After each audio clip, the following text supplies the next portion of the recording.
Ուրեմն ժողովող գրքից լսենք առաջի գլխի երկրորդ խոսքը միայն։ Ունայնություն ունայնությանց ասեց ժողովողը։ Ունայնություն ունայնությանց բոլորը ունայն են։ Ունայն այսինքն դատարկություն, անօգուտ։ Ինչ օգուտ ունի մարդը իր բոլոր տառապանքիցը, որ քաշում է արեգակի տակին։ Մենք հասկանում ենք, որ արեգակի տակ մարդը միայն երկրավոր իր ընթացքի մեջ նույնիսկ այն ամենը, ինչ որ ստեղծում է իր համար, որ վայելելու նպատակ ունի, դարձյալ ունայնությունը եւ էլի տառապանք ու չարչարանք։ Ժողովող գրքի վերջին գլխից պիտի հիմա էլ ընթերցեմ, որտեղ ասվում է 13-րդ խոսքից։ Բոլոր խոսքի վախճանը լսենք։ Աստվածանից վախեցիր եւ նրա պատվիրանքները պահիր, որովհետեւ սա է ամեն բան մարդիս համար։ Որովհետեւ Աստված ամեն գործքը բերելու է դատաստան, ամեն ծածուկ բանի հետ, թե բարի եւ թե չար։ Այսօր աշխարհի վրա մարդիկ, անգամ հավատացյալները, Աստծո երկյուղը կարծես կորցրած լինեն շատերը։ Եվ իրենց հաշիվ չեն տալիս, որ մեկ օր իրապես իրենք պիտի կանգնեն Աստծո առաջ։ Եվ ինչպես լսեցինք, Աստված ամեն գործքը բերելու է դատաստան։ Ամեն ծածուկ բանի հետ, թե բարի եւ թե չար։ Մենք հասկացել ենք, որ Աստծո հետ հարաբերությունը մեր համար երկրավոր ընթացքի մեջ մեզ համար ավելի լավ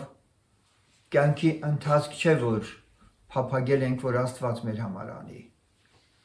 Մենք հավատացել ենք, որ Աստված ունի երկնքի արքայություն եւ ինքը ցանկանում է, որ մարդը իր հույսերը չկապի աշխարհի հետ, երկրի հետ։ Որ մարդը իր հույսերը կապի միայն երկնքի հետ, միայն իր հետ, որովհետեւ երկրավոր իր կյանքն ամբողջ ունայնությունը մի կարճ ժամանակ անցնելուց հետո պիտի կանգնի Աստծո առաջ։ Եվ այսօր մենք ուզում ենք, որպեսզի մեր Աստծուն հաճեցնենք։ Ուզում ենք հասկանալ հոգևոր կյանքի գաղտնիքները, ինչպես անել, որպեսզի այն օրը, երբ որ պիտի կանգնենք Աստծո առաջ, ամոթով չմնանք։ Ինչպես հաղթական կյանքով ապրենք այս երկրի վրա։ Մեր համար աստվածապաշտությունը Աստծուց ինչ որ ձեռքբերումների շարան չէ մեր կյանքում, որ մենք շարունակաբար իրանից խնդրենք, որ ինքը մեր համար մի բաներ անի։ Մեր համար աստվածապաշտությունը Տեր Հիսուս Քրիստոսի հետ երկնքի արքայության մեջ իրական երջանկությունը ու երանությունը վայելելն է, որը չենք փնտրում երկրի վրա։ Եվ թող Աստված օգնական լինի իր խոսքով, բացի իր խոսքի դուռը մեզի, որ մենք հասկանանք իրականում կա այդպիսի ներքին բերկրանք եւ ուրախություն ցնծություն, որ մարդը երկրի վրա կարող է ապրել երկնքի հույսով։ Թող Տերը փառավորվի, ամեն։ Աղոթք Մեզ ասում է այդ մասին Աստծո խոսքը, որ հավատքը առանց գործերի մեռած է։ Այսինքն կա մեռած հավատք։ Այդ հավատքը կարծես կա, բայց ինքը մեռած է։ Այսինքն ինքը պիտանի չէ, ինքը գործուն չէ։ Եվ եթե մենք չնայենք շարունակությունը գործերը նայենք, տեսնենք որն է, որ համեմատելով մտածենք եւ բացահայտենք մեր համար, որ այս սրանք որովհետեւ չկան, դրա համար էլ հավատքը մեռած է, չմանրանալով, թե որոնք են հավատքի գործերը, ուզում եմ միայն շեշտադրումն անել հետեւյալի վրա, կարճ կոնկրետ։ Մարդը ասում է ինքը հավատում է Աստծուն, բայց նրա հետ հաղորդակցություն չունի։ եթե անհրաժեշտություն լինի, իհարկե Աստծո ոգին կտանի մեզ մանրանալու, ցույց տալու համար նրանց համար, ովքեր ունեն մեռած հավատք եւ բացահայտում են իրենց համար, որ այդ մեռած հավատքը իրենց օգուտ չի տալիս։ Հասկանալի է։ Մենք դրանց համար կարող ենք այդ պատճառներն ասել, թե ինչու ինքը ունի մեռած հավատք։ Իսկ մեռած հավատք ունեն այն մարդիկ, ովքեր ելի եմ կրկնում ասում են, հավատում են, որ Աստված կա, սակայն նրա հետ ոչ մի կապ չունեն։ Մենք գիտենք, որ նույնիսկ սատանան է հավատում, որ Աստված կա։ Ուստի քո հավատալով, որ դու հավատում ես, որ Աստված կա, դեռևս Աստված չփառավորվեց, որովհետև սատանան էլ է հավատում Աստծուն, բայց Աստված սատանայի հավատքով չի փառավորվում։ Եվ այս մոլորությունը միլիոնավոր քրիստոնյա անունը կրողներն ունեն։ Եվ պրակտիկ իրենց կյանքի մեջ իրենք ուշադիր չեն, թե ինչ է ասում Աստվածաշունչը կենդանի հավատքի մասին։ Մենք ձեզ բազմաթիվ անգամներ շարունակաբար ասում ենք, որ այս պաշտամունքը, այս եկեղեցին իր առջև դրել է խնդիր, որ ունենա կենդանի Աստծո հետ կենդանի պաշտամունք, ամեն հարց Տիրոջ, որ դա հնարավոր է, եւ եթե մարդիկ բավարարվում են սոս կրոնական դրսևորումներով, դա իրենց խնդիրն է։ Այսօր մարդիկ կան, որ իրենց տանը կարող են շատ աղոթել, իրենց ծնկները մաշեցնել անգամ, բայց ոչ վերստին ծնված լինել եւ ոչ էլ ապաշխարած եւ ոչ էլ ջրով մկրտված, ոչ էլ Սուրբ Հոգով մկրտված, չէ՞։ Բայց մարդիկ էլ կան, որ այս ամենով անցել են, բայց դարձյալ իրենց կյանքում ուշադիր չլինելու պատճառով, մենք միշտ ենք կարդում Հայտնության գրքի եկեղեցիների օրինակը մեր համար օրինակ է։ Գաղատացիս թուղթը մեր համար օրինակ է, հոգով սկսում են, մարմնով են վերջացնում։ Գալիս է պահ, որ Տերը մի ամբողջ եկեղեցու է ասում, որ անուն ունես, կենդանի ես, բայց մեռած ես։ Ուստի որպեսզի մենք իրական կյանքի մեջ ճիշտ հասկանանք իրականում մենք Աստծո հետ ինչպիսի դիրքում ենք գտնվում, պետք է մի հատ հասկանանք իսկապես մեր հավատքը գործունյա է, պրակտիկ կյանքում մեզ Աստծո հետ տանում է հաղորդակցության, թե ոչ։ Ես զարմանում եմ, երբ որ մարդիկ ասում են, որ իրենք Աստծուն սիրում են, բայց վախենում են Տիրոջը դավանել։ Վախենում են ընտանիքներում, վախենում են մկրտության գնալ։ Եվ այդպիսի մարդուն ինչպես մկրտես, եթե մարդը դավանում է, որ ինքը վախենում է ինչ-որ մեկից։ Չէ, եթե մարդը վերստին ծնվել է, ապաշխարել է, այլևս նրա համար հստակ Աստծո խոսքը կատարելն առաջի պլանում եւ ոչ թե մյուս բաները։ Հետևաբար սիրելիներ, ես այսօր ուզում եմ խոսել մի կարևոր, իսկապես շատ կարևոր թեմայի մասին, որը շատ հավատացյալների գուցե հնչում են այս քարոզները, լսել են շատ անգամ, բայց ես գնալու եմ շատ ավելի խորքերը եւ դետալներն եմ ձեզ հետ միասին ուսումնասիրելու։ Յուրաքանչյուր վերստին ծնված մարդ, ինչպես Տեր Հիսուսը Նիկոդեմոսին ասեց, եթե մարդը ի վերուս չծնվի, չի կարող մտնել երկնքի արքայությունը, չի կարող տեսնել երկինքը։ Յուրաքանչյուր վերստին ծնված անձ երբևէ իր մտքով անցակացրել, որ իր այս մարմնի մեջ երկու անձնավորություն է դարձել։ Բազմաթիվ հավատացյալներ այս հարցին խորը չեն նայում։ Եվ իրենց բաղադրիչները, որ հոգի ունեն, շունչ ունեն, մարմին ունեն, իրենց խաբում է այս երկրի վրա։ Սակայն Սուրբ Գիրքը մեզ ասում է այն մասին, որ այո, գոյություն ունի այն պահից սկսած, երբ մարդը վերստին ծնվել է, գոյություն ունի դրսի մարդ եւ ներսի մարդ։ Դու միջև վերստին ծնունդը գիտեիր, թե դու մենակ ես ինչ-որ քո մարմնով կաս։ Բայց Աստված վերստին ծնունդով քեզ ասում է, որ քո ներսում մեկ ուրիշն է արդեն ծնվել։ Եվ նա ով է կոչվում ներսի մարդ։ Հետևաբար այսօրվա քարոզի նյութն է։ Դու դրսի մարդուն ես ավելի տեղ տալիս քո կյանքում, թե ներսի մարդուն։ Մի հատ տեսնենք ինչպիսի վիճակում են գտնվում այս բաղադրիչները։ Դու վերստին ծնվել ներսի մարդուն ես, նա երկնքից ծնված է, իվերուս ծնված է, բայց դու ունես նաև մարմին, որ երկրից է, ինչպես գրված է, կան երկրավոր մարմիններ և կան երկնային մարմիններ նաև։ Հետևաբար եկեք մի հատ ուշադրություն դարձնենք իսկապես այս հրաշքը, որ դու քո մեջ ապրել ես։ Դու քո տարբերությունը, քո իրական Աստծո հետ հաղորդ լինելուդ քո պարագայում սկսել ես զանազանել դու ով ես վերջ-վերջո։ Շատ զարմանալի հայտնություն պիտի ունենաս այսօր։ Որից էլ եմ կրկնում, եթե այս հայտնության գիտությունը չունենա հավատացյալը, ինքը պարտված է, ինքը մեռած հավատք ունի։ Վերջ, նրա հավատքը ոչ մի բանի էլ պիտանի չի։ Գիտեք, այսօր կան շատ մարդիկ, աթեիստներ,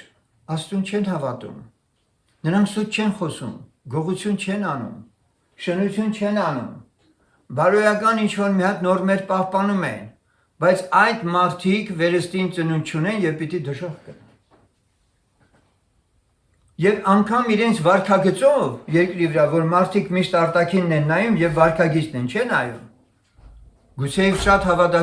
հավատացյալներից շատ ավելի պարկեշտ են։ Բայց այդ պարկեշտ կոչված անհավատները գնալու են դժոխք, որոնք չունեն իրանց ներսում վերստին ծնունդ, որովհետև պայմանը երկինք մտնելու Հիսուսը շատ պարզ Նիկոդեմոսին ասեց, որը բարեպաշտ մարդ էր, իր առջև էր եկել և փարիսեցիական օրենքների նախանձավոր էր, բայց Տերը իրեն պարզ ասեց, քեզ պետք է վերստին ծնվել։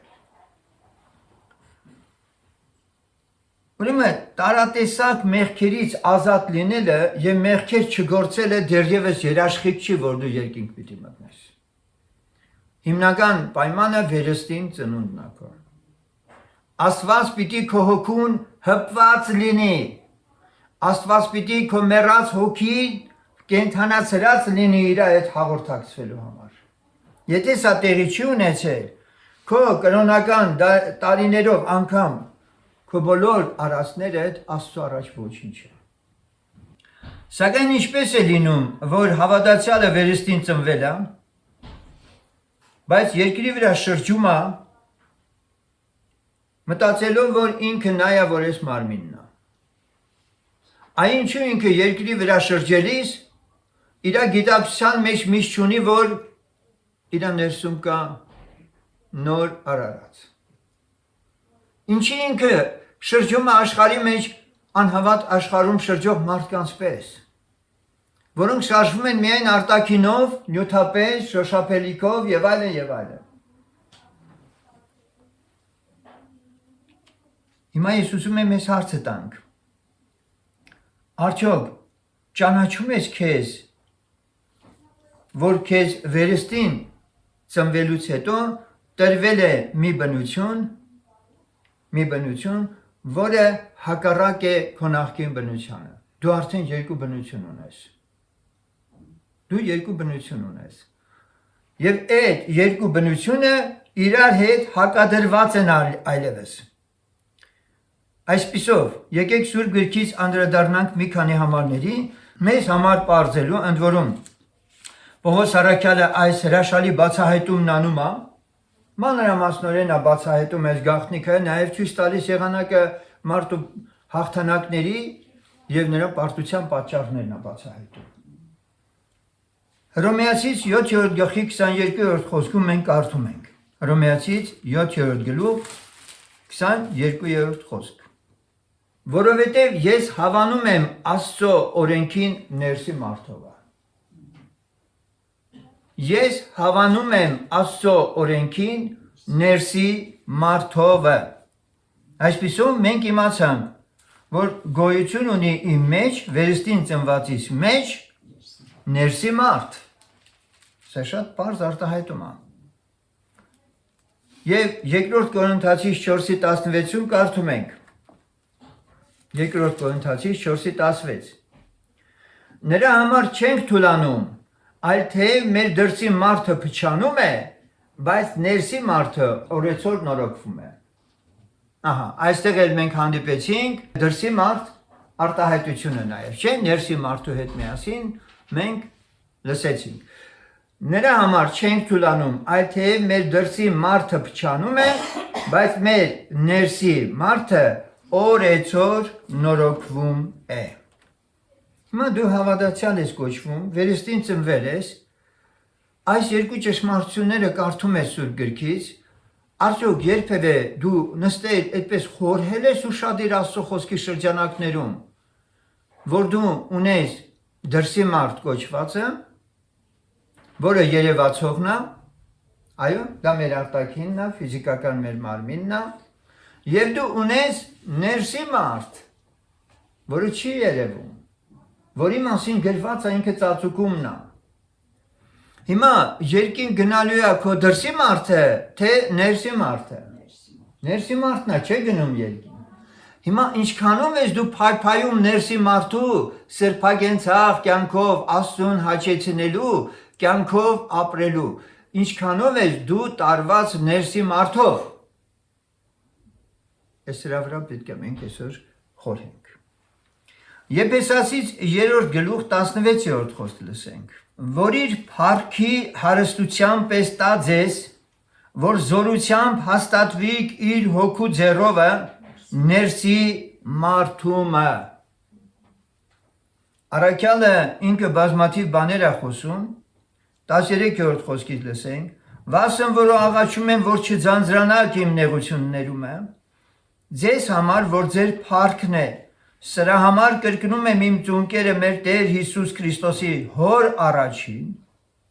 որից ամեն նահապետություն երկնքում է,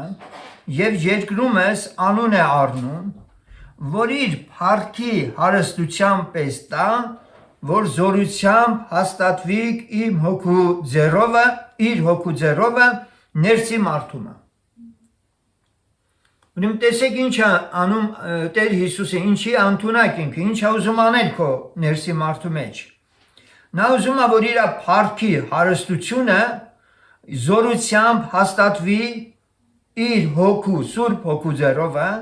ներսի մարդումը։ Ուզում ես ներսի մարդը զորավոր լինի, ուզում ես ներսի մարդը փառքը Քրիստոսի կրի, ուզում ես հարուստ լինի, այս անում է Սուրբ հոգին մեզ անում։ Հալելույա։ Այսպիսով մենք տեսնում ենք, որ իրոք կա այդ հրամայականը, որ մենք ուշադրություն դարձնենք մեր ներսի մարդուն, ոչ միայն ուշադրություն դարձնենք, այլ իրականում միշտ քննենք ու տեսնենք, թե ինչ վիճակում է ինքը եւ արդյոք մեր ներսի մարդը կենթանի Աստծո հետ ներդաշնակ հաղորդակցությունից ներսի իր ներսում վկայություն առնում է Աստծուց, ինքը ինչ վիճակում է թե ոչ։ Ուրեմն մենք լսեցինք, որ կա դրսի մարդ, եւ այդ դրսի մարդը քո մարմինն է։ Եվ կա նաեւ ներսի մարդ, որը Պետրոս առաքյալը 3-րդ գլխի 4-րդ խոսքում հրաշալի կերպով բացահայտում է։ Տեսեք, սա միայն Պողոս առաքյալը չի ասում, այլ Պետրոս առաքյալը նույնպես նշում է այս կարևոր հանգամանքը։ 3-4-ը Այլ սրտի ծածուկ մարդը հեզ եւ հանդարտ հոգու անկեղծությամբ, որ դա Աստծո առաջին շատ թանկագին է։ Առաքյալը նախ ասում է, որ ձեր զարդարանքը չլինի դրսևանց մազերի հյուսելը, ոսկեղենների շարելը կամ շքեղ հանդերձներ հագնելը, այլ սրտի ծածուկ մարդը հեզ ու հանդարտ հոգու անեղծությամբ, որ դա Աստծո առաջին շատ թանկագին է։ Այսպիսով, ներսի մարդը ներսում ծածուկ մարդն է։ Մարդիկ բայց շատ հաճախ դրսի մարդու վրա շատ են ուշադրություն դարձնում։ Իրենց դրսի մարդու վրա։ Ինչ են անում։ Զարդարում են, մազերի հյուսել, ոսկեղենների շարելը, շքեղ հանդես, ես չեմ ասում, սա Պետրոսն է ասում։ Հիմա դուրները չի գալի, թող դուրները չգա որոշների։ Բայց այստեղ առաքյալն ասում է, որ դուք տարված եք դրանով, որ ձեր զարդարանքը չլինի, չի ասում, լինի, բայց մի քիչ լավ լինի, պարկեշտ լինի, հասկանա, չի ասում հետպես, այլ ասում է չլինի, այսինքն ավետարանը կտրականապես մարմնին, դրսի մարդուն զարդարելու, դրսի մարդուն աշխարհին ավելի ճանաչելի եւ ընդունելի աշխարհի կերպարանքով ներկայացնելը արգելում է։ Գրված է պարզ։ Շատ հաճախ ասում են ինչ եք դուք այդպես, ասում են մենք չենք այդպես, մենք կարդում ենք, եթե գրված ելներ, զարդարվեք, եթե գրված ելներ, շարեք, մրցակցության մեջ եղեք, թեով ավելի սիրուն, ավելի գեղեցիկ կլինի, մենք դրա մեջ էլ կգնայինք, բայց դες չի գրված։ Սրա փոխարեն հակառակն է գրված։ Ներսի մարդը, ծածուկ այդ մարդը, նրան պետք է զարդարել ինչով։ Այստեղ մենք կարդում ենք հեզ ու հանդարտ հոգու անեղծությամբ, հոգիդ անեղծ լինի։ Եվ դու հեզ լինես, Տերը քեզ այդպիսին է ուզում տեսնի, որովհետև ինքը չի նայում դրսին, նայում է դրսին։ Պարզ ասում է գրվածը, մարդը նայում է դրսին, երևույթին, իսկ Աստված սրտին է նայում։ Այդ մասին շատ ենք կարդում։ Հիմա մենք Աստծո առջև ուզում ենք ներկայանալի լինել, միաժամանակ նաև աշխարհին ենք ուզում հաճեցնել։ Դա չի կարող լինել սեներ։ Եվ այն ամենը, ինչ որ Աստծուն անհաճելի է, ոչ միայն հավատացյալն ասում է ես չեմ անում, բայց այսօր մենք գիտենք շատ, ասենք աշխատանքային ոլորտներ կան, որ եթե դու չես անում, եթե դու դրա մեջ չես, բա դու ինչի ես այդ նույն բանը անում ուրիշների համար։ Հիմա երբ որ մենք անդրադառնում ենք այս խնդրին այս կտրվածքով, որ Աստծո խոսքը մեզ ասում է, եւ նորից մենք պիտի գնանք Հռոմեացիս թուղթ, որպեսզի Պողոս առաքյալը այնտեղ էլի բաներ ասում մեր ներսի մարդու վերաբերյալ, որ հասկանանք մենք վերջո մեր ներսի մարդուն շատ ենք տեղ տալու, թե ապրելու ենք ոնց ապրում ենք ու ասենք հավատ կունենք, բայց մեր հավատն Աստծուն հաճելի չլինի, մեռածելնի ու հանկարծ պարզվի, որ ամոթով ենք մնում։ Բայց ես այսօր ուզում եմ բոլորիս ուշադրությունը դարձնել ներսի մարդու վրա եւ ասել, որ այնտեղ կա մեկը, որը իրական դուն ես այսօր։ Այս արտաքին քո մարմինը իրական դուն չես։ Հետո կկարդանք կտեսնենք, որ ներսի մարդը քո դրսի մարդուն որպես ինչ է ուզում տեսնի։ Ուզում է ընդամենը ժամանակավոր վրան տեսնի, որի մեջ ապրում է ինքը։ Ուզում է որպես արդարության գործիք օգտագործի, այդպես է թե չէ։ Եվ ոչ թե դու քո մարմնով դրսևորվես որպես իբրև դուն այն ներսի մարդը տես։ Ուշադիր եղիր։ Հռոմեացիս 7:17-ից 18 նորից մի հատ լսենք։ Արդուրեմն ոչ թե ես եմ գործում, այլ ինձանում բնակված մեղքը, որովհետև գիտեմ, որ ինձանում, այսինքն իմ մարմնումը մի բարի բան չի բնակվում, քանզի կամենալը կա իմ մոտը, բայց բարին անելը չեմ գտնում։ Հիմա այստեղ գրված է, որ իմ մարմնի մեջ շատ պարզ է գրված, բարի բան չկա, բայց իմ հոգու մեջ բարի բան կա, չէ՞, որն է այդ, ներսի մարդը։ Հիմա եթե այստեղ առաքյալը մեզ բացահայտում է, որ քո մարմնի մեջ բարի բան չկա, այդ մարմնի մեջ որ բարի բան չկա, այդ մարմնին ինչի ես այդքան ավելի տեղ տալի, քան քո հոգու։ Այդ մարմինը հող է դառնալու, երկինք չի գնալու։ Քանզի ոչ թե բարին, որ կամենում եմ անում եմ, այլ չարը, որ չեմ կամենում, այն եմ գործում։ Ուրեմն, եթե այն, որ չեմ կամենում, ես այն եմ անում, էլ ես չեմ անում, այսինքն ով չի անում, ներսի մարդը չի անում, բայց ով է անում, ինձանում բնակված մեղքը, բայց քեզանում բնակված մեղքը, այդ չար բանը, որ անում է, առանց քո թույլտվության չի անում, և հիմա մենք խոսենք դրա մասին էլ, ինչպես է ստացվում, որ իմ ներսի մարդը չի կարողանում հաղթել դրսի մարդուն, և դրսի մարդը այնուամենայնիվ անում է իրանը, և դա մեղք է կոչվում։ Ինչպես է դա լինում։ 19-ից 20-ում մենք լսում ենք, քանզի ոչ թե բարին, որ կամենում եմ, անում եմ,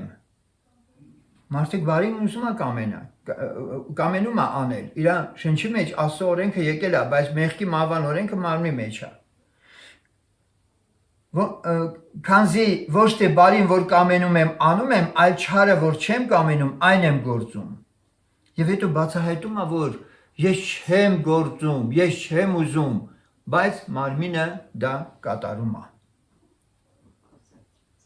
Ներսի մարդը հավանում է Աստծո օրենքը։ Մենք այստեղ կարդում ենք, որովհետև ես հավանում եմ Աստծո օրենքին ներսի մարդով, բայց տեսնում եմ ուրիշ օրենքի անդամներում է, որի մտքի օրենքի դեմ պատերազմում է եւ ինձ ինչ անում, գերի է բռնում այն մեղքի օրենքովը, որի անդամներումն է։ Այսպիսով մենք տեսնում ենք, որ ներսի մարդով Աստծո օրենքը հավանելը քիչ է, որովհետև քո ներսի մարդը թեպետ հավանում է Աստծո օրենքը, բայց կարող է գերի դառնալ։ Ինչպես կարող է գերի դառնալ։ Որովհետև դու մահկանացու մարմին ունես, եւ Պողոսն ասում է. «Ինչ խեղճ մարդ եմ ես, ով կազատի ինձ այս մահկանացու մարմնից, եկել է Աստծո օրենքն եկել է իմ մեջ, իմ սիրտ, իմ միտք, ես հավանում եմ, բայց չեմ կարողանում սուրբ ապրել»։ Եվ առաքյալը բացահայտում է, թե ինչ եղանակով ես կարող եմ ազատագրվել մեղքից, չէ, մահի մարմնից, մահկանացու մարմնից, որովհետև այնտեղ է մեղքը ապրում։ Այսպիսով իմ մարմինը մեղքի բնակարան է։ Այնտեղ ապրում է մեղքը։ Անկամ վերստին ծնվելուց հետո է ապրում, գիտեք։ Հա? Վերստին ծնվելուց հետո մեղքի մահվան օրենքը մարմնիդ միջից դուրս չի գալիս։ Նա շարունակում է այնտեղ ապրել։ Եվ քո հոգու մեջ կյանքի հոգու օրենքը գալով, դուք սկսում եք արդեն այս մարմնի, այս բնակարանի մեջ, մեկը մեղքի մահվան օրենքով, մյուսը կյանքի հոգու օրենքով, իրար հետ կռվի մեջ եք, անընդհատ պատերազմա։ Նա պատերազմում է կյանքի հոգու օրենքի դեմ։ Հռոմեացիս 8:1-ը շատ անգամ լսել ենք, բայց այսօր մի քիչ ուրիշ կտրվածքով ենք լսելու։ Ուրեմն, հիմա դատապարտություն չկա Հիսուս Քրիստոսում լինողների համար, որ մարմնավորապես չեն վարվում, այլ հոգևորապես։ Այսպիսով, ուշադրություն դարձնենք, թե երբ է, որ մարդը ապրում է սուրբ եւ արդար կյանք, դատապարտություն չկա նրանց համար, որ Հիսուս Քրիստոսում են։ Մեր ներսի մարդը, եթե գտնվում է Հիսուս Քրիստոսի մեջ, մեղքի մահվան օրենքը ոչինչ չի կարող անել։ Բայց նա ջանք է անում մեզ դուրս բերել Հիսուս Քրիստոսի միջից։ Երբ որ նա դրան հաջողում է, ես իմ կամքը հանձնում եմ մեղքի մահվան օրենքի մարմնին, մարմինը հղանում է մեղքով, եւ երբ որ մեղքը կատարվում է, մահացնում։ Հետևաբար ինչն է խնդիրը։ Հիսուս Քրիստոսում է ներսի մարդը պահպանելն է։ Մեր ողջ պայքարը կռիվը, որպեսզի դատապարտության մեջ չընկնենք, Հիսուս Քրիստոսի մեջ շարունակաբար գտնվելն է։ Եվ ահա թե ինչու վերստին ծնվածը պետք է ուշադրություն դարձնի, թե ինքը ընդհանրապես ինչի վրայով է մտածում։ Ինչի վրայով է մտածում։ Իր մտքի մեջ մարմնավոր մտքեր են, թե հոգևոր մտքեր են։ Մենք շարունակաբար ասել ենք, չէ, որ մարմնավորը չի կարող հաճելի լինել։ Մարմինը հոգուն է հակառակ, հոգին մարմնին է հակառակ։ Հիմա այս երկուսը մեր մեջ միշտ կռվի մեջ են լինելու։ Եվ ամեն ինչ կախված է սրանից, թե վերջի վերջո ով է հաղթելու։ Եթե ես շարունակաբար հետևում եմ Աստծո կամքին, նրա օրենքին, նրա ճանապարհներին, իմ մեջ հոգին է զորանալու։ Հետևաբար ես հոգով ինչ կարող եմ անել, գրված է սպանեցեք ձեր երկրավոր անդամները։ Չի գրված մարմնի հետ կոմպրոմիսի մեջ մտեք։ Դաժան պայքարա, դաժան պատերազմա, չխնայել։ Պողոսը այնքան լավ էր հասկացել սա։ Ինչ էր ասում, ամեն օր ճնշում եմ իմ մարմինը եւ նվաճում եմ։ Ճնշում եմ, իսկ այսօր հավատացյալներին բեմերից քարոզում են մարմնավոր բաներ, չէ, մարմինը ինչ եք անում, մի ճնշեք այն մարդ, թողեք ապրի այդ մարմինը, Աստված ձեզ տվել է առատությամբ օգտվեք, Եվ շատ ներողություն, սատանայի ողջ լափը ջանդակի դեմ ակցվում ու մարդը դա համարում է Աստծո օրհնություն։ Այսպիսի քարոզներ ագնում։ Մարդիկ խապված, որ Աստվածապաշտությունը դա է, մեր ժողովներում ծափահարում են, որ ես ունեցան, տվեցին, Աստված տվեց, արադացրեց իրանց։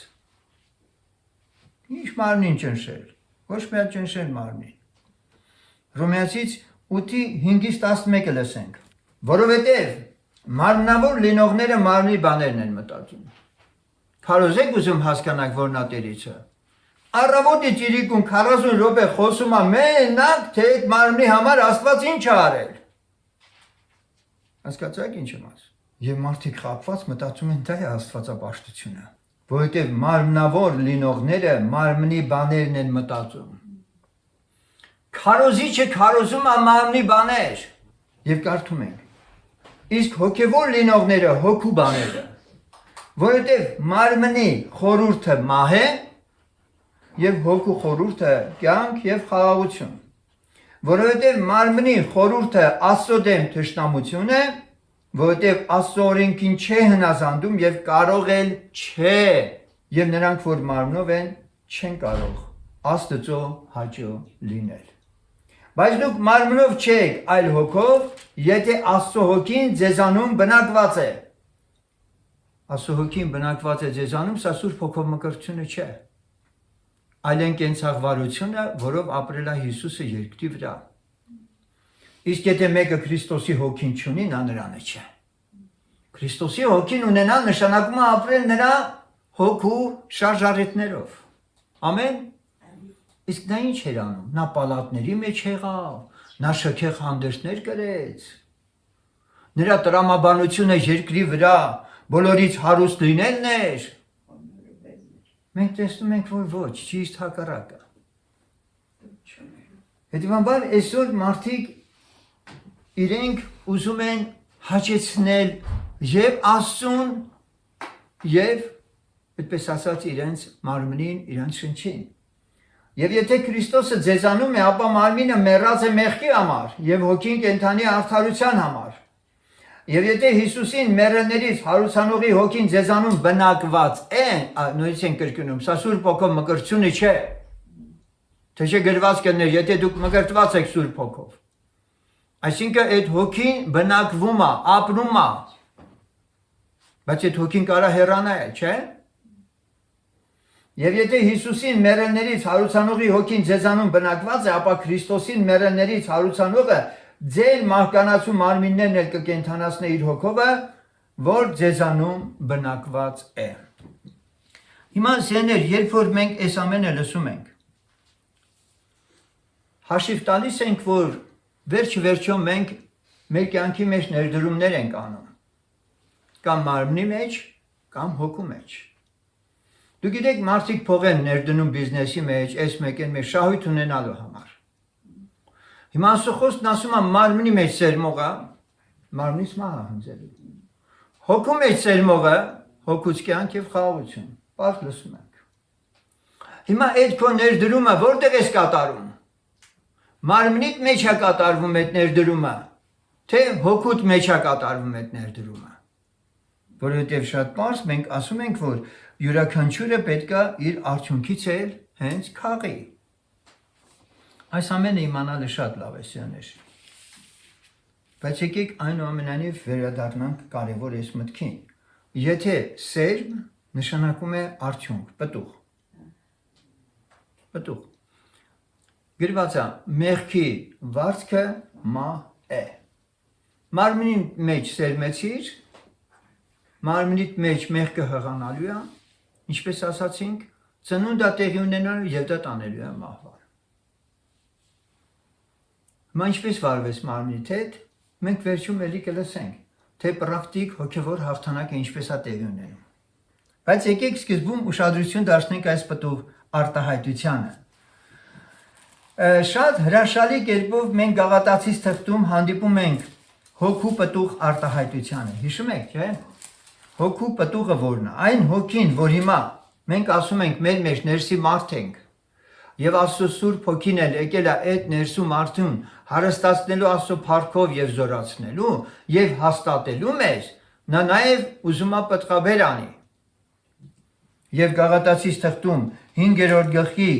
22-23-ն ասում է, բայց հոգու պտուղն է սեր, ուրախություն, խաղաղություն, երկայնամտություն, քաղցրություն, բարություն, հավատք, հեզություն, ժուժկալություն, այսպիսիների դեմ օրենք չկա։ Այսպիսիների դեմ օրենք չկա։ Հիմա եթե պտուղ, սեներ, այս ամեն հատկանիշները լսեցինք, եթե պտուղ, այդ պտուղը համ ու հոտ պիտի ունենա թե չէ։ Որ պտուղն է, որ ինքը համ չունի, որ պտուղն է, որ հոտ չունի, չէ, այսպես թեկուզ վերցնենք։ Կամ համ ունի, կամ ինքը հոտ ունի, չէ։ Եվ Սուրբ Գիրքը մեզ ինչ է ասում, որ մենք Քրիստոսի անուշ բուրմունքն ենք, հոտն ենք։ Եվ եթե իմ ներսի մարդը հոգու պտուղ ունի, ես իմ շրջապատին համ եւ հոտ տվող պիտի լինեմ, սերներ։ Իսկ մարմնի պտուղ ինչ պիտի լինի, հոտած դիակի այնպես մեղքերի արտահայտություններ, որ մենք լսում ենք, չէ՞ քիչ առաջ։ Ես սրանք ուզում եմ պատկերավոր ընկալեք։ Քանի որ եթե գրված է, որ մենք Քրիստոսի անուշ հոտն ենք,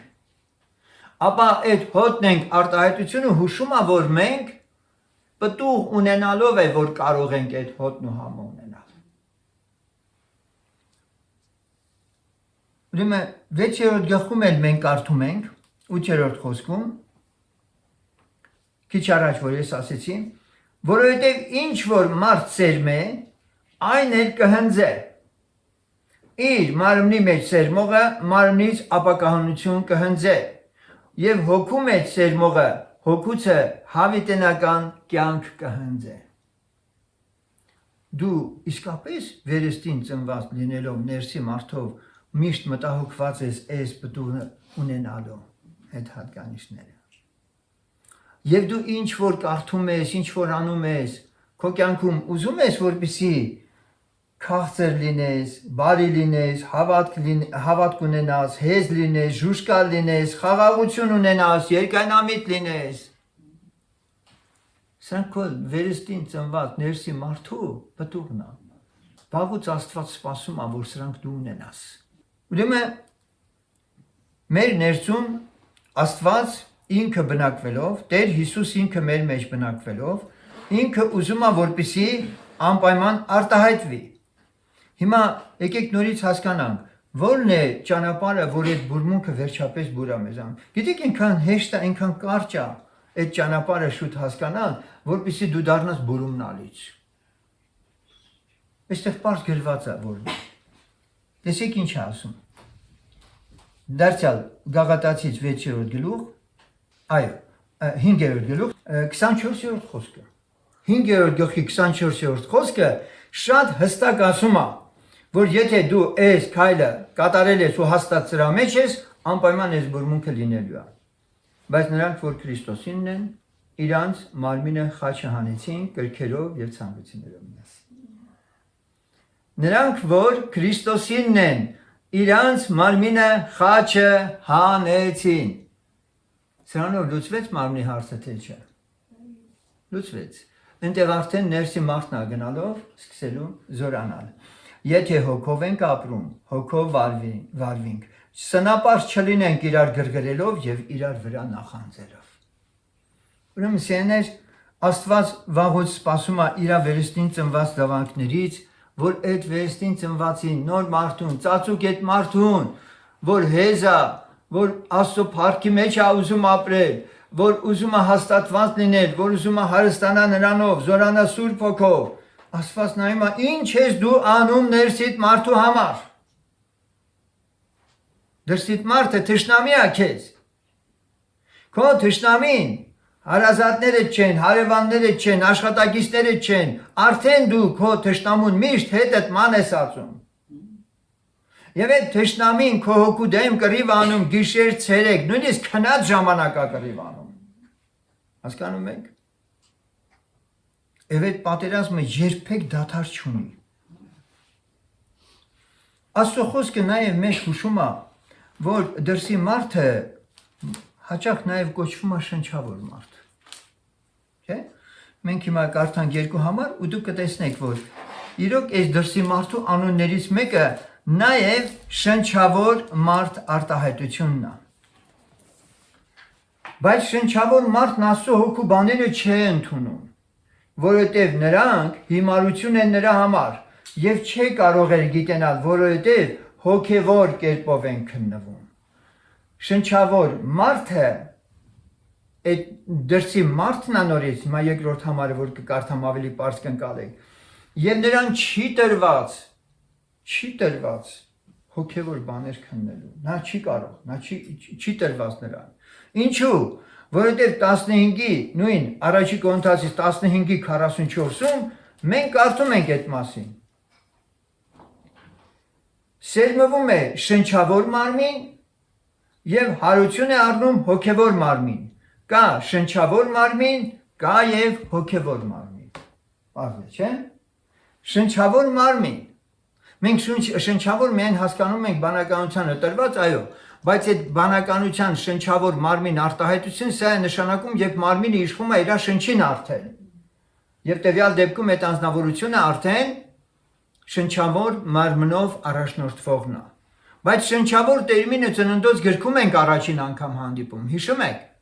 Եվ այդ բառը ում հետ է, ինչերի հետ է ասոցացվում, կենդանիների հետ։ Եվ ասում է շնչավոր կենդանիների Աստված ստեղծեց եւ Ադամը ինչ անուն որ տվավ այդ կենդանին։ Եվ այսպես եթե մարդը հոգով չի ապրում, ինչպես Սուրբ Գիրքն ասում է, մի եղեք ինչպես ջի եւ ջորի, որ միտք չունեն։ Եվ շատ տեղերում հին ուխտում ասում է մարդու մասին, որ անասունների պես են, կենդանիների պես են։ Այսինքն շնչավոր լինել, սա վտանգավոր է, որովհետև նա արդեն մարմնին առաջին պլան է բերել, իսկ մարմինը ինքը ընդամենը ծագումով, կենդանական ծագում ունի մարդն էլ, միակ բանով, որ տարբերվում է մարդը կենդանիներից, այն բանականության պարգևն է, որ Աստված մարդուն շնորհել է։ Բայց եթե մարդը մարմնավոր իր կյանքի մեջ գնաց ու ավելի խորացավ, ինչպես Հռոմեացիս թղթում էլ կարդում ենք, թե մարդը ինչքան է ընկնում ապականության մեջ, նա կենդանուց չի տարբերվում արդեն։ Հասկանում եք սեներ։ Կենդանուց չի տարբերվում։ Այսօր սատանան ծաղր է անում մարդուն աշխարհով մեկ։ Եվ մարդը իր ձեռքին խամաչիկ դարձած, ոչ միայն կենդանական, նույնիսկ կենդանիների բարքերի մեջ մենք բնազդով տեսնում ենք օրենքներ, որին ենթարկվում են կենդանիները։ Համաձայն եք թե չէ։ Ոչ մի կենդանու մտքով չի անցնի իր սերը փոխի։ Կամ չի կարող, ճիշտ է։ Բայց այ քեզ բան, մարդը մտածել է այդ բանն անի եւ հիմա էլ եկել են այն համոզման, որ սխալ բան են արել։ Սիկ ծիծաղում է սատանան մարդու վրա։ Անասնացած կենդանական ծագումով իրենց բնազդով, այդպես ասած, տրվել են սատանային եւ իրենց հոգու մասին մոռացել են սերներ։ Եվ Սուրբ Գիրքը այդպես ասում է, որ սատանան այս աշխարհի մարդկանց ինչ արել, կուրացրել է։ Հասկանում եք։ Եվ այսօր, այո, Ծննդոց 1:24-ում ինչպես ասացինք, լսեցինք, Աստված կենդանի շնչավոր կենդանիներ արարեց, չէ՞, շնչավոր կենդանիներ։ Այդ շնչավոր կենդանիները չի տրված բանականության, հոգու, զգացողություն եւ նրանցից ոչ մեկը երկինք չի գնալու, բայց մարդն էլ որ դրանց է նմանվում, էլ արդեն էլ ինչի մասին խոսենք։ Հետո էլ ասում ենք, թե ինչու է Աստված շնչում, ինչ է Աստված ոչնչացնում։ Հիմա սերներ, ինչպես գիտենք եւ քանի անգամներ արդեն նշեցինք, մեր մեջ միշտ այդ պայքարը կա, որպեսզի պատկերը պարզ դառնա այս պայքարին, ես ուզում եմ երկու դրվագ նկարագրել մարմնավոր հավատացյալի, քրիստոնյայի, որը բացարձակապես չի հետաքրքրված իր ներսի մարդու, բայց ինքը վերստին ծնվել էր։ Առավոտ նախնանում է, մի անգամից գցում իրան լոգարան, ու սկսում զարդարվել, դուրս է գալիս, չգիտեմ, սուրճ, նախաճաշ, սովորական նման, ու վազում իրան գցում է դուրս, աշխատանքի է գնում։ Կամ իր գործերով։ Իր շրջապատում ջանք անում, որպեսզի տպավորիչ լինի, ոչինչով հետ չմնա, բայց կարդում էլ է, աղոթում էլ է ինքը։ Քարոզներ էլ է լսում, բայց այդ բոլոր քարոզները որ ինքը լսում է, միայն իր արտաքինին չկպնեն, իր մարմնին չկպնեն, իր անձին չկպնեն եւ խոսեն մենակ լավ ապրելու մասին, հարստության մասին, սա վերստին ծնված այն մոլորված քրիստոնյան է։ Ես չեմ ասում վերստին չի ծնվել։ Ոչ տանը առավոտ կանու խաղոտ կանու, ոչ իր աշխատանքի վայրում որտեղ կլինի պահա գտնում որ նորից Տիրոջ հետ աղոթի, չէ՞։ Ոչ Սուրբ Գիրքը քննում է Աստծո առջև ավելի խոնարհվելու եւ առավել եւս զանազանում է ու տարբերում է քարոզները մարմնի մեջ թույլ տա։ Քարոզիչը բեմից քարոզում է, սերմում է այդ ժողովրդի մեջ։ Ինչ է սերմում։ Մարմնից է դուրս գալիս այդ սերմը։ Իր մարմնից։ Մարմնավոր բաները զանազանում է մի վարքյան անգամ չի կարող նման քարոզներ լսել։ Ամեն չի կարող լսել ժողովուրդ։ Ինքը ուզում է հոգում է սերմվի։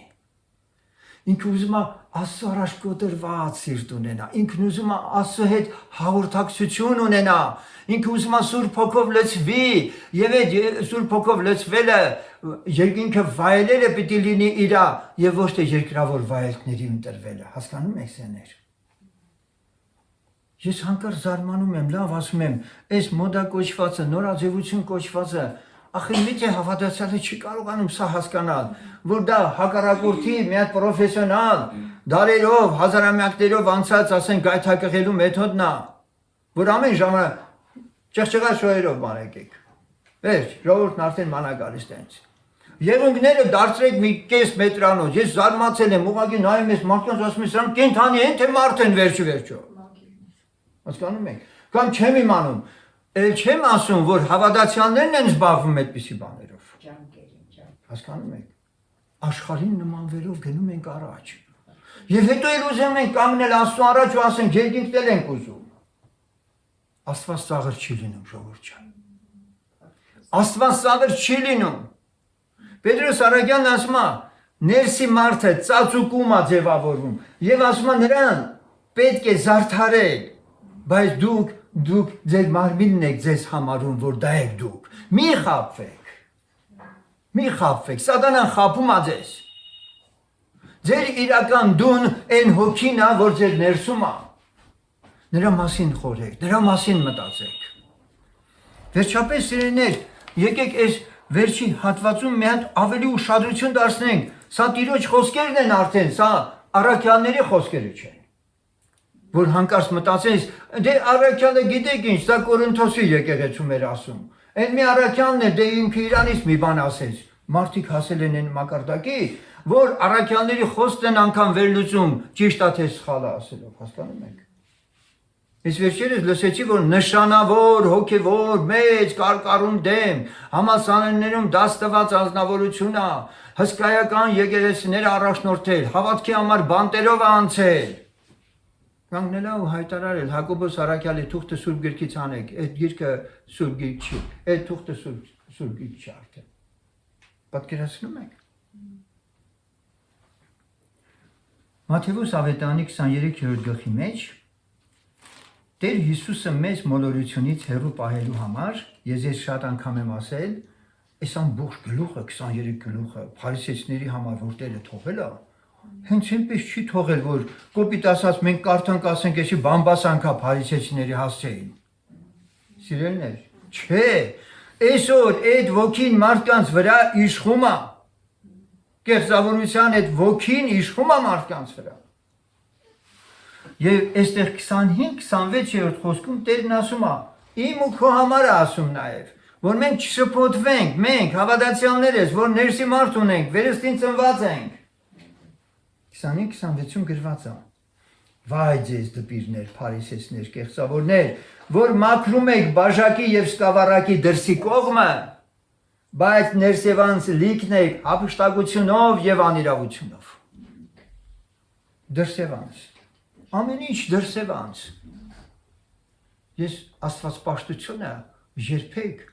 չեմ պատկերացնում, որ Սուրբ Գրքում գրված լինի, որ տեսանելի ձևով ինչ որ մի բան է, որ պիտի տեսնեմ ու ասեմ, սա է Աստվածապաշտությունը։ Տերն ասել է հոգով եւ ճշմարտությունով։ Այս բառերի մեջ դուք արտաքին Աստվածապաշտության դրսևորման օրենք տեսնում եք, չեք տեսնում, չէ՞։ Սակայն տեսեք Տերը ավելին է ասելու։ Ուրեմն ինչ էին անում փարիսեցիներն ու դպիրները։ Նրանք մտածում էին, եթե իրենք շատ այդպես տպավորիչ լինեն արտակնապես, Աստված էլ կասի, «Իշ լավն եք դուք»։ Եվ բաժակի, ինչպես կարդում ենք, ուրեմն բաժակի եւ սկավառակի դրսի կողմը մաքրում եք, բայց ներսևանց լիքն եք հափշտակությունով, անիրավությունով։ Մարդը կավե անոթ է, այսպես ասենք, եւ մարդը իր հանդերձներով, իր զարդերով փորձում է այդ անոթը շատ ավելի տպավորիչ չինել։ Սակայն մենք շարունակենք միտքը։ Կույր փարեսեցի, առաջ մաքրիր բաժակի եւ սկավառակի մեջը, որ նրանց դուրսն էլ մաքուր լինի։ Այսինքն մարդը չի մտածում իր ներսի մասին։ Ներսի մաքրությունը ո՞րն է։ Ես շատ լավն եմ ու բավարար է։ Ես վերստին ծնվել եմ, Սուրբ Հոգով մկրտվել, ջրով մկրտվել եմ, վերջ, էլ անելիք չունեմ, ներսի մարդուն հետ ինչ խնդիր ունեմ, ինչ մաքրելու, ինչն է ավելի ասենք Սուրբ անելու խնդիր ունեմ, վերջ, մնացածն արդեն Աստված պետք է իմ համար այս անի, այն անի, որ այս երկրի վրա լավ ապրեմ ես։ Սոր հավատացյալներից որոշները այս ծուղակն են ընկել եւ մտածում են, թե ներսի մարդու հետ իրենք անելիք չունեն։ Եվ ահա Ղուկաս 11:40-ը մեզ բացահայտում է, երբ որ փարիսեցու նման, դպիրների նման, մեկը միայն դրսով արտակնապես է իրան մաներաներով ցույց տալիս որպես հոգևոր անձ, մեկը կարող է շատ դանդաղ չեմի, մեկը կարող է շատ շքեղ խոսքեր ասի։ Գիտեք, մարդ կա, որ մի հատ իմաստուն խոսք ասելու համար կես ժամ այդ նույն բառը խոսում է, իբրև թե շատ խոշոր, մեծ միտք ասում, էլի իբր։ Լսում է իմաստ, տեսնում ես այդ բան չկա մեջ։ Ղուկաս 11:40-ում Տերը ասում է այդ մասին, ախր ում եք ուզում հաչեցնել այդ ձեր մաներաներով, 40 խոսքում կարդում ենք։ Անմիտներ, չէ որ դուրսը անողը ներսն էլ արավ։ Դուրսը անողը ներսն էլ արել։ Հիմա դուք ինչի եք մտածում, որ մենակ դրսի մասին պիտի ձեր ամբողջ հոգսը դրսի մարդը պիտի լինի։ Հա, Աստված քեզ այսպիսի մարմին տվել է, բայց քո ներսում նաև հոգի ունես, չէ՞ դու։ Հիմա Տերը այդ ասում է քո հոգին, քո հոգու մաքրությամբ զբաղվի։ Եվ երբ որ դու քո հոգու մաքրությամբ զբաղվես, հաստատ համոզված ես։ Հիմա տեսեք, սա հայտնություն եմ ասում։ Դուրսը անողը ներսն էլ արավ։ Դուք հիմա դրսևան ցույց եք տալիս, որ սա Աստված է անում մեր համար։ Շարունեք ոսկեղենները կամ հանդերձները ձեր ճող կամ փարիսեցիների գրապանակները, գիտեք ինչ, մենք ասում հաչելի ենք, Աստված մեզ ասել է, մենք այդպես ենք հասկացել իր առջև գալ։ Տերն ասում է, լավ, այդ դուրսը դու համարում ես, որ դու ես եմ արել, բայց ներսն էլ եմ ես արել։ Ներսն էլ եմ ես արել։ Հետևաբար սեներ, ամեն ինչ պետք է սկսվի ներսից, եթե ներսը մաքուր չի, ապա դրսի մասին խոսելն ավելորդ է։ Իսկ ներսը փարիսեցիները ինչու չէր մաքուր, 23-րդ գլուխը վայր է տալիս անընդհատ, թե նրանց ներսը ինչերով ալիք։ Իսկ սրանով մարդիկ մտահոգված չեն։ Այսպիսով սիրելիներ, ես ուզեցի մեր ուշադրությունը դարձնենք սրա վրա, որ դուրսը անողը ներսն էլ է անում։ Տեր Հիսուս ինքը եւ մեր հոգիների սրբացման համար եւ մեր մարմինների պարկեստ լինելու համար մենք հոգուց ենք ազդվում, չէ՞ որ մարմին այլևս ասում ենք սա է քո տեղը։ Ուրեմն մեր ներսից է դուրսը արվում։ Մեր ներսի մարդն է դրսին կարգավորում, ինչպես նա իրեն դրսևորի այս կյանքի մեջ։ Եվ այն բերկրանքը, որ ներսի մարդը կարա իսկապես ցնծության, ուրախության մեջ գնա, մենք դա չփոխենք ոչ մի բանով։ Չեմ ունենա ոչինչ, հանդերձել չեմ ունենա, գերակուրել չեմ ունենա, հասկանում եք, բայց իմ ներսի մարդը միշտ կցնծա իմ Աստծով։ Թող Տերը փառավորի սեներ։ Խոնարհվենք մենք փառք տանք Տիրոջը, ուրախանանք, գոհանանք Իրանից, որ ինքը սա մեզ հասկացրել է, որ մենք տարված չենք դրսի մարդով, այլ մենք տարված ենք մեր ներսի մարդով։